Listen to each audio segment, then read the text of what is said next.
All right. So again, Jeff, for your information, this is Don Sweeting. He is the career consultant. He's kind of got two positions right now. He's our career consultant here in the section, and he's helping other folks as well. Different sections, I know. And hey, Joe, thanks for jumping on. Joe, might have you muted here just as we're he left as we're going through this. But Jeff, Don is our career consultant here in the section. He's also the Southeast Regional Director for the PGA of America. So it's kind of a two position guy, I guess. We have started doing a regional model here with the PGA of America where, hey Bob, where Don is our conduit to national as well as with the sections, and he's also kind of the career consultant for us. So he is, I don't know what's happening. Don is wearing two hats, but Don, I'll turn it over to you, and I'll try and manage so that these folks, when they're jumping on, can stay on here.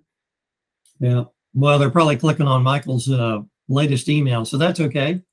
So let's go through this. Let's talk a little bit about, we're going to do resumes and interviews today. So let me share screen for a minute, and I'll take you through a couple of items that I've got, and then I'm going to give you some examples. And first, I really want to just take you through who I am a little bit.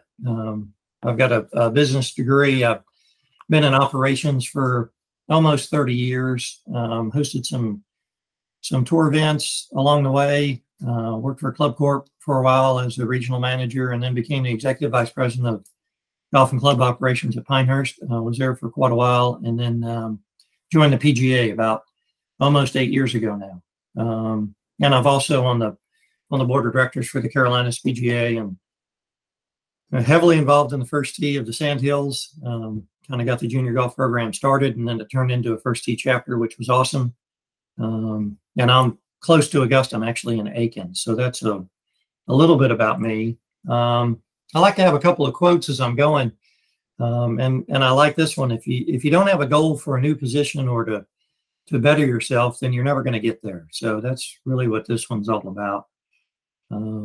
That's a nice picture too. But let's talk about why I want you to work on your resume, and because it's going to help you in other areas. I think your resume dovetails with your current employer on showing your successes and accomplishments, because that's really what a resume is. You want to show your accomplishments along the way. So if you have communication, you'll get this with your employer and be able to be stronger in your position and increase compensation. And that's what we're all about, those two things. And you'll be able to grow to a new position. But we want to make sure in your current position that you can tell your employer all the good things you're doing. And you should have a regular schedule and meeting with your employer and what's going on.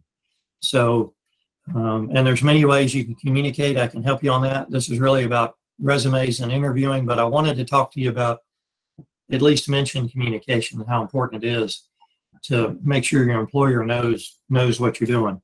And that does include some failures. Hey, we're not going to do that program anymore. It just didn't work, or we're going to have to revamp it. So, and it'll really help you with the trust factor with your employer. This is a video I'm not going to show. I'm sure everyone's seen it. If not, I would recommend that you do it. And, why are you in the golf business is really, what are you doing? Is it for your family? Do you love the business? What is it? So make sure you're doing something you love, and then you'll be able to tell your story like all these great gentlemen have. And that's really, really what it's about. And I like this quote too. I'll give you one more before we jump right into resumes. I really like this one. Success is not final. Failure is not fatal. It's the courage to continue to count. So when that event doesn't go well, or you wanted to do something for the ladies and you didn't get enough participation, that doesn't mean you stop. It means you revamp and try and do it better. So that's where we are. So I'm going to give you an overview, and then I'm going to show you some things about the resume. And I talked about accomplishments. You don't want to just list things you do. You want to talk about how well you did them. In other words, the second bullet point here talks about, additional events you created and revenue you created. once again, that's an accomplishment, and that's a big one. If you're getting a piece of that, that's even better for your compensation. So you really want to, that's all about communication. Now here's 3 samples. I know these are a little small to see, and I've got some larger ones I'm going to build up for you, but 3 examples on resumes here, and that's why it's old Eastwood reference movie here, the good, the bad, and the ugly. This is the old, the bad, and the ugly. The first one's really not too bad, but the objective is the main point here. That's gone. Gone is the objective. The second one just doesn't have any style or pizzazz, and the third one there, at least it has a summary, but it's so small you can't even read it. So that's why it's the old, the bad, and the ugly here. This is what you don't want to do, and it has no style. It doesn't grab your reader's attention. You know, there's been plenty of surveys done with employers. They're going to spend about 30 seconds on your resume, and if it's not making the cut, it's out. So you gotta make sure it's got some style to it along the way. So the modern resume talks about your accomplishments. When it says data and statistics here, we want to point out your accomplishments. And this is just an overview. I'll show you some specific examples that you'll be able to see on the screen in just a minute. So I just wanted to give you an overview here about what we're looking for. And you can see where this resume is easy to read and to follow, and points out where he's at. And hopefully the most important part about the resume is that your skills align with the position you're applying for. So if you don't change your resume each time and customize it, you're really making a mistake. And here's why. It shows that you've done your research on the position. You know, what is it that facility or that club is looking for? Are they looking to grow their programming? Do they have tea time compaction? What is it that is a hot button for that club that you need to focus on? So on your accomplishments, you need to talk about, if it's a tea time compaction issue, about solutions you've done that, or how you've implemented a new tea time system as an example to attract and show off what you've done and where you're at. You want to have colors and design features in there. Like I say, I'll have better examples coming up here in just a minute. And then some of them even have interactive features where you can click on a link. It can show you a video teaching. It can show you a video about merchandising. And it can even have folders where it has your philosophy on all the different areas that you're focused on. And you can really be creative with this. It's almost like it is an online portfolio that you can have, where they can see your resume, but then they can click on a link and have the detail if they want it. So what you're really doing here is telling your story and telling it really well. So that's just another idea for you. I'm going to stop sharing here and go to, let me show you some of the resumes, and we're just going to go slow here. It's going to take me a second to pull up each one so that you can see it. Here's an example of a better resume. So I've got good ones that are coming up, and I'll even make this one bigger. How about that? So it's a master professional, but the professional summary is pretty important. Talks about who you are and what you've had success in and what you're really good at. You can see here that he's got his skills, and then, you know, his experience. He doesn't go into everything he did with each bullet point. It just shows the locations that he was at. And most of the people on the search committees or the general managers are familiar with those facilities. You know, he talks about leadership, the things that are important for a head golf professional, director of golf, or even an assistant. I have another example coming up on that, where it shows how you're engaged in what you're doing all the way through. So let me slide this down a little bit. And so these bullet points that are on here show exactly where he's got some experience and what he's doing. As you remember, player development, growing those programs at your club, and what he's done with retail. So, you know, pretty nice experiences here. This is a really good example, and I'm happy to share these with you and send these to you at any time. Let me show you another one.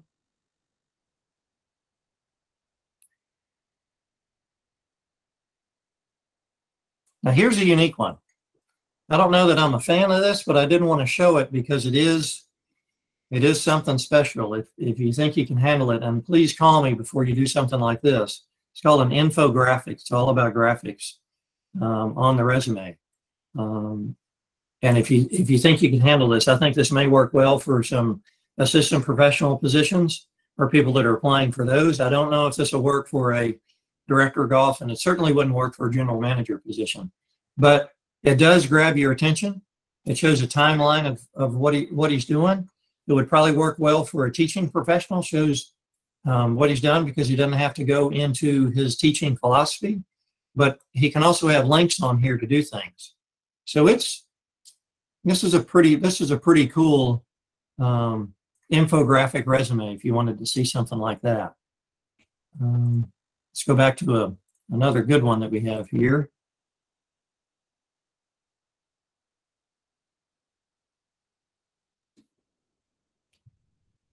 Here's one that's really good. This is a gentleman that's on our team. This was actually for an MBA he was applying for. And notice some people don't have that logo, the PGA logo, that's so large. But he did point out that he is certified. That's very important in today's times. That extra education will set you apart. And you can see his key skills. It's just easy to flow, easy to read, and know what's happening here all the way through it. As I go through here, this isn't one, you can look at this in 10 seconds and say, you know, I need to go into detail on this. Let me look at his cover letter and let's go through the rest of this and make sure it matches up. But it's really good. Now I'm going to show you page 2. This one's really important, and this is a change a few years ago. Instead of reference letters and inundating employers, which can cause some problems if you're just sending things to a committee or a general manager. They don't need all those reference letters yet. But these quotes included in your resume is a really easy way to do it. What it does is it takes the 3 or 4 important areas of a reference letter and just puts it in a quote form. So, you know, 2 or 3 or 4 sentences is all you need to get to the meat of the reference and how good you are. So these, if you read these, they're large enough for you to see on the screen. They're pretty good. He's done a whole page here, all relatable to the position. And that's something else you want in your references. If you can have those, customized for the position you're applying for. Once again, if let's say they need growth in their junior program. If you've got a quote in there about the excellent work you've done at a junior program and growing it, making it fun and growing some revenues along the way, then that's what you'll need. That's customizing your references too. And you'll definitely get to the interview stage, which is what you want to do next. Your resume sets you apart so it's not put in the trash can, and so that you can get to the next step. Let me stop sharing right here and see. I know everyone's on mute, which is perfectly fine, but are there any questions on kind of what I've shown you in the resumes so far and the points I'm going over? No. Matthew, since I muted you, you may have to, it's *6 if you're on your phone if you have to unmute. And Jeff, I noticed that you couldn't from your notes. And Glenn, I thought you had a comment there. I thought I heard something. No, I'm good. Thank you. Okay. So everyone's following along. This is good. Okay. The other thing we get when it comes to the resume is make sure you know your resume really well when you get to the interview stage, which I'm going to talk about next. But some of the older history you may not need. If you've been in the business a long time like I have, we don't have to go back past, say, 15 years. You may want to list some key areas. You know, since Matt's in Augusta, I'll pick on Augusta National. If I was at Augusta National as assistant golf professional, yeah, I'd want to keep that, even though it's 20 years later. So you really only want to list those positions. So it doesn't have to be a history back to the beginning of time on that. And while we're on resumes, let me talk briefly about cover letters. I do have some really good notes on that. the resume shows your skills and highlights your actions and your accomplishments. Really important that it's data driven, like we had on the slideshow. But the cover letter is the only opportunity to sell yourself. You get to write something different that is customized for each position. And if you don't do your research and talk about that and their club and what's in it for them, not for you. We see so many cover letters that say, and I want to grow this position will help me grow my career. Well, you know, that's all fine and good, but the employer or the search committee doesn't want to hear about that. They want to know, what are you going to do for them? What does the future look like for them? How are you going to help them? And so it's what's in it for them. You got to keep that mindset when you're writing that cover letter. So you want to have an opening that kind of states that. It's the why that we talked about earlier, why you want the position. So when you open up with that, and then you want a couple of short paragraphs or one large one about your skills and accomplishments. And if you're relocating to a different area, go ahead and state why you want to be there. Like if you're going from Georgia to Florida, say why you want to be in Florida. You have family in South Florida. Whatever that reason is, the more questions that you can answer when you're selling yourself to that search committee, the better off you're going to be, and they won't take your resume and throw it in the trash. Oh, well, he wants to be in our state because he has family here. Makes perfect sense to a search committee.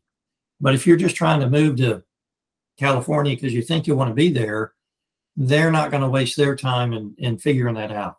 So make sure you have a paragraph in there about why it's good for you, and family is usually the best tie. Obviously, you're not going to talk about compensation and those things, but be very careful on that cover letter, and give us a call. Let us look at it, because we know what the employer's like. I can't tell you how many people I've hired, and in my history, it's been numerous. But in this role, in 8 years, you know, I've probably been a part of over 400 jobs, I believe, and we do the paid searches where we sit in the interview room and with the committees when they're reviewing resumes. And I can tell you that some of the resumes we see in the cover letters just don't fit what's going on. And so that's another reason we want to do this is make sure they fit. So please do your research in order to write your cover letter and match your interests and expertise and accomplishments with what they're looking for. That's in that body of the cover letter. We can't get that wrong. I'm stumbling here because it upsets me so much when we see cover letters that just don't match and what it's going to do for you. You know, you're selling yourself, so that means it's about them. And that's why I kind of get up there. And then, of course, you want to have a close with why you want to be there, how you can help them, and appreciate moving to the next step. So that's the format you want to use for the cover letters. I just can't say enough about the cover letters either and how important they are, because it's your only opportunity to talk about the future and what you can do for them. John, could I add one piece to that?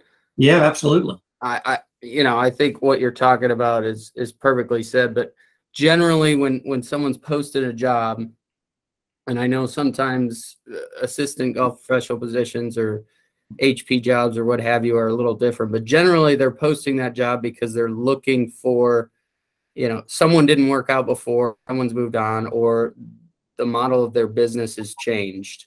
And, in my position, when I applied, it was, they had listed out key performance indicators that they were very interested in. So I took those KPIs and put them right in my cover letter so that I touched on each and every one of them. Usually in a job posting, they're going to list something they're looking for. Hey, someone who's had, experience with X amount of members or what have you. So there's key pieces you can pick out in every job posting that I think you can incorporate right in your cover letter, and they can look at it quick and easy and say, hey, okay, this lines up. This person's one, recognizing what we're looking for, and two, may have some experience in it. Yeah, Scott, that's perfect. I'll give you another example. We're working on a paid search in Florida that I'm on called the Mooring Yacht and Country Club. Really nice facility. It's 36 holes. However, they're about 7 miles apart, the facilities. So it's quite the drive. they have 2 head professionals. So this is a director of golf position. And they're really looking for the leadership and the mentor, and then someone that has multi-course facilities. So to Scott's point, that's built right in the job posting. And that's part of the research you have to do along the way. In addition to everything else you can find anything online and call your career consultant, whoever's posted that job. So in other words, if the job is out of the state of Georgia, you'll want to call that career consultant that's covering that section. And you'll pick up some tips along the way for that, so that you've got that cover letter customized. And Scott did do a good job matching up the, KPIs, or, they'll say keys to success. Whatever the wording is, what they're looking for, you'll see it in there. And so you may have to be over a group of teachers. You may have to be familiar with running a teaching operation, an academy, even though this may be a director of golf position. You may have to be used to, hey, Chase, how you doing? You may have to be used to, building those sites and build out. It could be a place that's getting ready to do a renovation. And if you've got renovation experience, you certainly have to put that in your resume and in your cover letter. So if someone's going to go under a major renovation for the clubhouse, golf shop that you'll certainly know about, and even the golf course, if you've got experience in that, you want to list those as accomplishments, because all the members or the people are going to have to go to another location. You might be an expert at getting those plays arranged and set up, and your organizational skills are outstanding. So let me go back. Let me talk about interviewing here for just a minute, if we don't have any questions on resumes.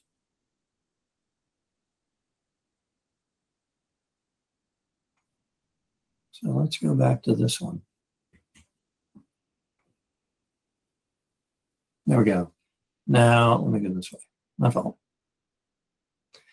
All right, you can see that a little better. Now there's really 3 parts to the interview process.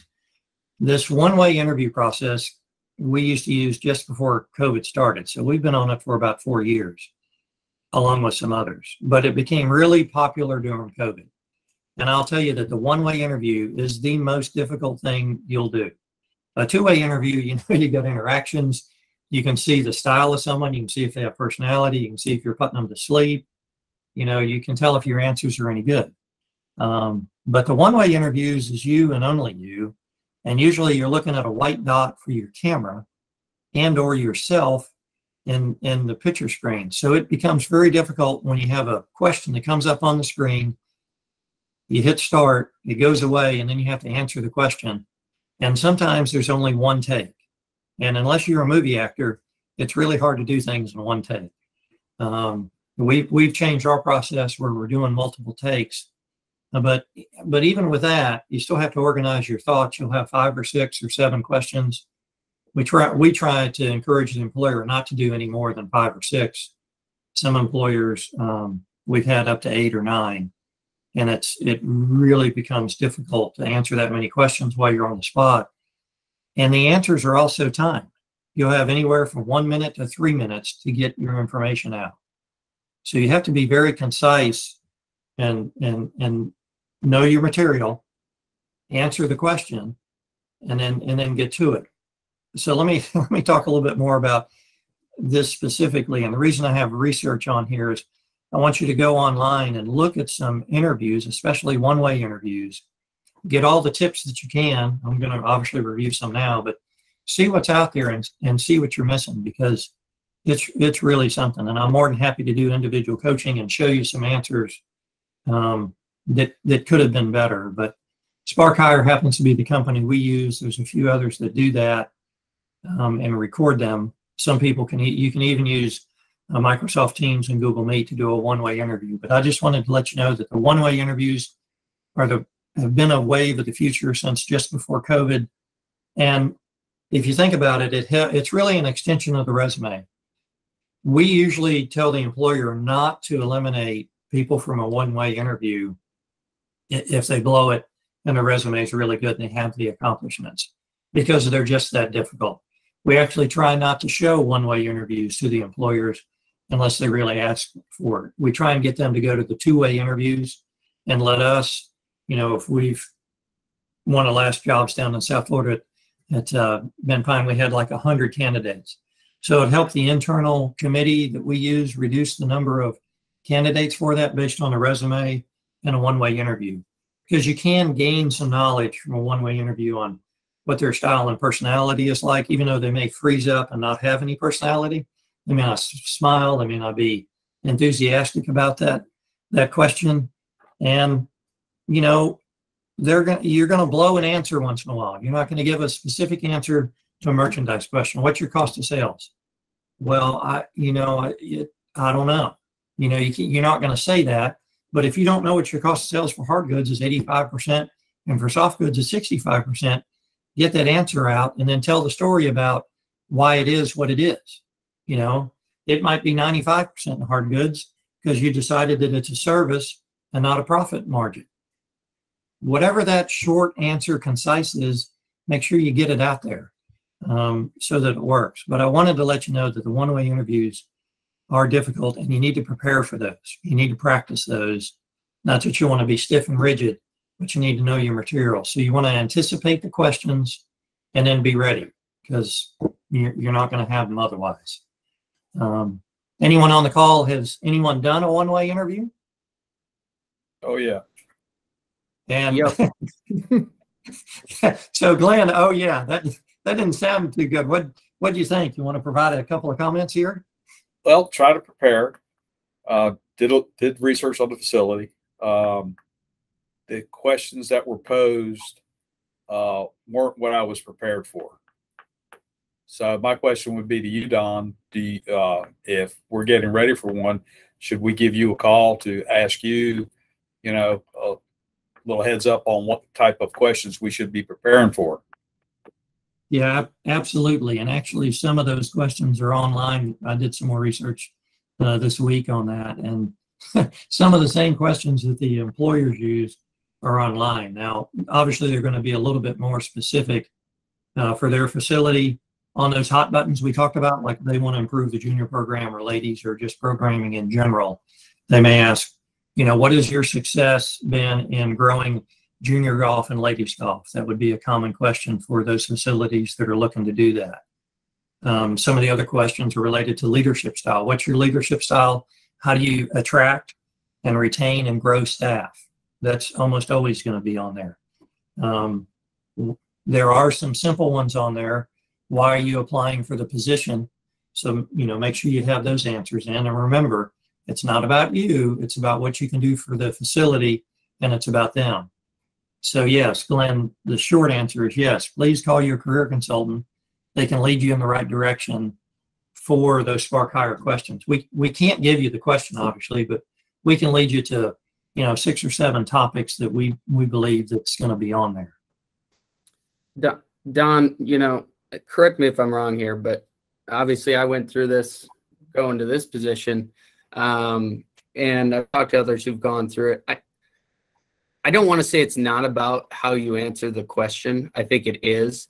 But to me, those Spark Hire one-way interviews are kind of seeing how you react to a question maybe you weren't expecting, and really how do you present yourself in those interviews? Are you in a space that makes sense, like Don, you sitting there in your office? Are you looking at the camera, not at yourself? Are you dressed well? Are you put together?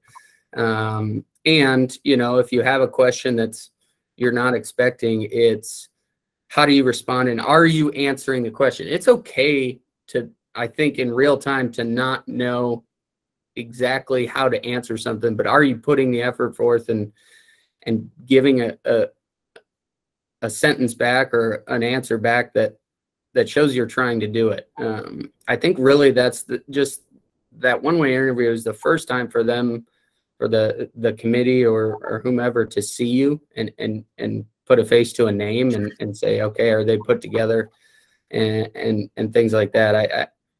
I think whenever I've heard it, so many people put so much emphasis on, oh gosh, I didn't know how to answer that. It's okay to maybe not know how to. I think it's just how you present yourself in doing it, and do you try to get to the answer? Yeah, that's exactly right, Scott. We want to see if there's enthusiasm and excitement for the position. And you're right. The answer doesn't have to be perfect in the one way. I think that's right. Any other comments on one way? I'll talk for just a minute about two way. It's going to be some of the similar information, but as Scott mentioned that I was going to talk about in this one, you have to do the same thing for the one way interview.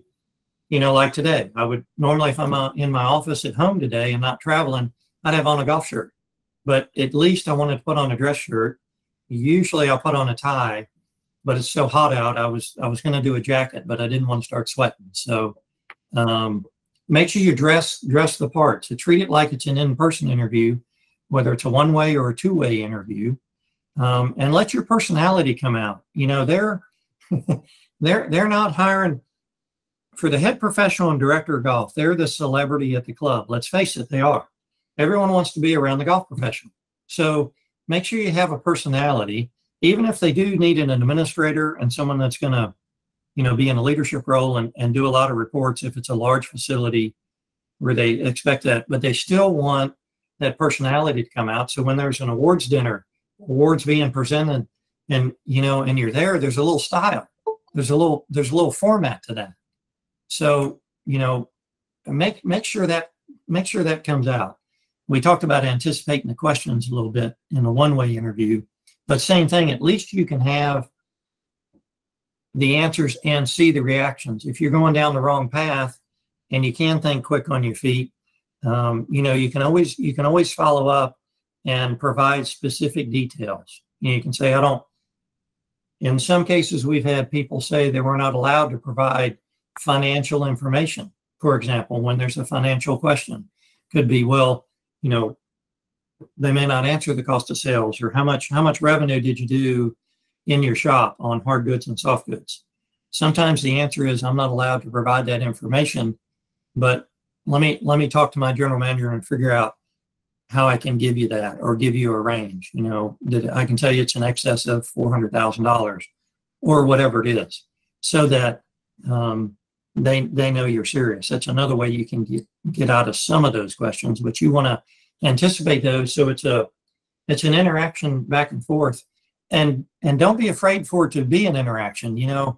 Someone that's gonna laugh and be able to tell a joke, that works also. I don't know that you want to open with one, but make sure that comes through when you're talking about some.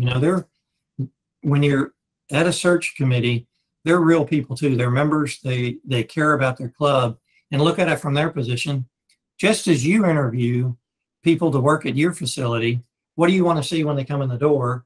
What do you want to see throughout the interview? Try and take a 360-degree approach to the interview. What's it look like from the other side and from the chair, so that if they have concerns about, let's say you're lacking in experience. If you think the committee is thinking that you don't have experience, talk about the things that maybe that you couldn't list on your resume that shows you have those experience. You hear this all the time about teaching professionals that want to get better. They'll go observe a top 100 teacher or someone that's really good at clinics or whatever it is. You can say the same thing for a merchandise operation or a larger operation that you want to get into. You can say, I've gone and met with so-and-so that has 36 holes to see how that operation works. And I went there for 6 months so I could better myself and learn what it takes to run a larger operation. It's no different than the teachers watching great teachers to get better and know how that works and ask the questions along the way. So that's how you let your expertise come out in the two-way interview. That's what you really want to focus on, in my opinion, is that back and forth, and make sure you have it. It's not always about the exactness of the answer, like Scott said. It's about all the other things that go into it. So do that 360-degree view along the way. Since we talk so much about one way and two ways a little bit combined, any questions on interviews you want to give me? I've seen so many. That's the best part about being in the interview room for our paid searches is watching the interactions between the various committee members and the candidates. It's really something to see that in process. So that experience I'm willing to give to you at any time. Any questions or comments? Yeah, Don, I got a couple questions for you. When I went through the Thornblade head professional interview, probably about close to a year ago now, first process obviously was the one-way interview, which was an absolute nightmare. But I talked to the career consultant in South Carolina, and he kind of pushed me through it. The second, there's 3 tasks for the initial interview. The second was I forget what test it is. It's the personality trait exam test. And it basically goes through a lot of quick questions. It's a time thing, and it's like 50 questions. What exactly does that give to somebody searching? It's not fun. I didn't like it. The interview or the personality test or the one-way? The personality test, because it was just quick. It was like you only get 20 minutes to answer 50 questions, and there's math problems and all this stuff. Yeah. Well, Chase, there's 2 parts to that. The personality. There is a personality one. The first part is not timed, so you have as much time, and it goes relatively quick. You know, you're selecting answers to different situations. Anyway, what that does, we use Predictive Index. There's a ton of personality or behavioral type companies out there.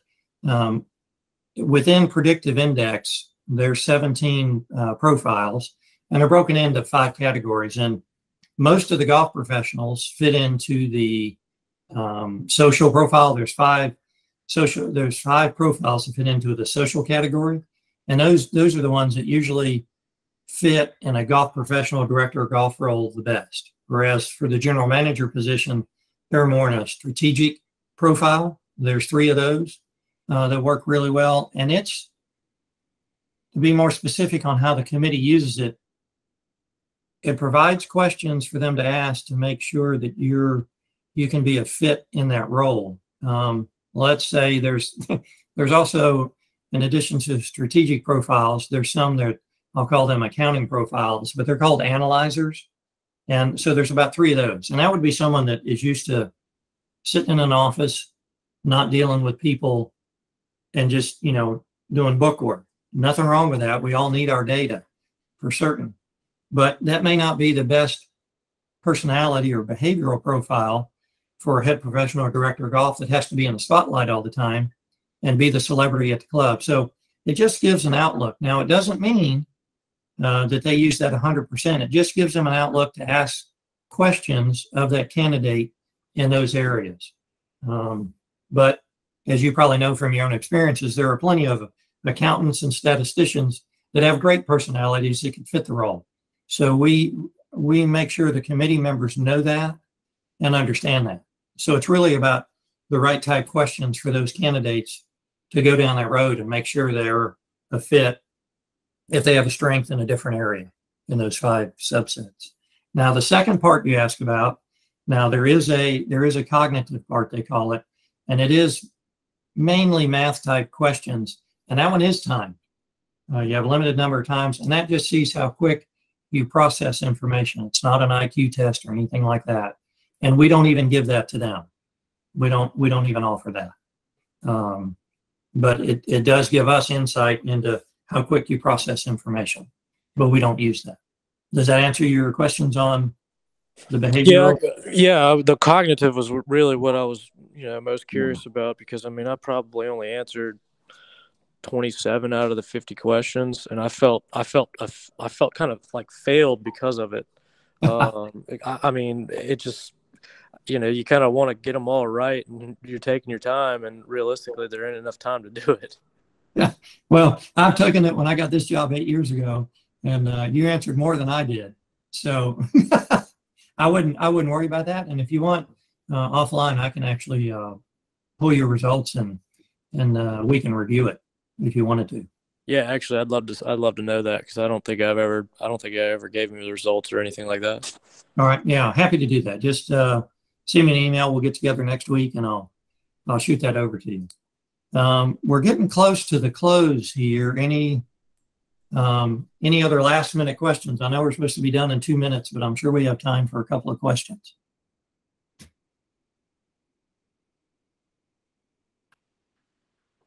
Don, the one thing I just say is, after this, I'm kind of typing the email out with everybody who's on here, and I'll have Don's info on there. I know he's got it up, but I'll have Don on the email. So if you all want to connect with Don, can't encourage it enough. I mean, anything, even if you're not looking for a job at the moment, having something ready resume wise that you never know when that position pops up that you've had Don have his eyes on and can help you with is certainly helpful. But no, that's all I had. I think all this is incredible. And we're trying to do more where Don and I work together on certain job postings. So more often than not, when someone's looking at something within this section, I'll refer them to Don, but he's certainly just a good resource to always be in touch with when you're looking at stuff. Thanks, Scott. And that's absolutely right. I had to work with someone who was in a rush that hadn't updated their resume in a number of years, and I don't want to say their dream job came up, but a really unique opportunity came up, and they weren't ready. I mean, if you have to, in the beginning of the presentation, I talked about communication with your employer to retain your job, get raises, kind of toot your own horn through communication, whether it's written, verbal. As long as you have that, that's how you also update your resume. So, I want you to be ready on at least a quarterly basis of looking at it. What was your accomplishments for the spring season? Did you have a ton more players that participated in whatever events you started? Did you start a new program on the range and the putting green in the evening that attracted more people to the club? And oh, by the way, that extra 10 grand in food and beverage revenue needs to be on your resume because you brought the people in. So let's make sure you're doing an update after each season, just some bullet points, and you just kind of keep a list of those and you pull them off and use them on your resume as you need them. He was kind of stuck because he hadn't updated in quite a few years. It was hard to find his accomplishments. And even these reference quotes, or in today's times, the customer or member satisfaction quotes that you get, well, this guy thinks really highly of what I've been doing, whether it's on the lesson tee, whether it's merchandise you're able to get for his company, whatever it is, that's another accomplishment you need to list on there, or a quote from them. Gee, I went to my golf professional. He was able to get me this logoed merchandise for my small staff. It made the world of difference to the staff and to me. So those type things you need to make sure you have quotes on or accomplishments listed. So please do that communication with your employer. It'll also help you when it comes time to do an annual review. I know many people don't have those, but I can help walk you through that process so you know how to ask for a raise too. That's what those go hand in hand with your resume, because it's the same thing. What are your accomplishments? What have you done for the employer? I appreciate everyone's time.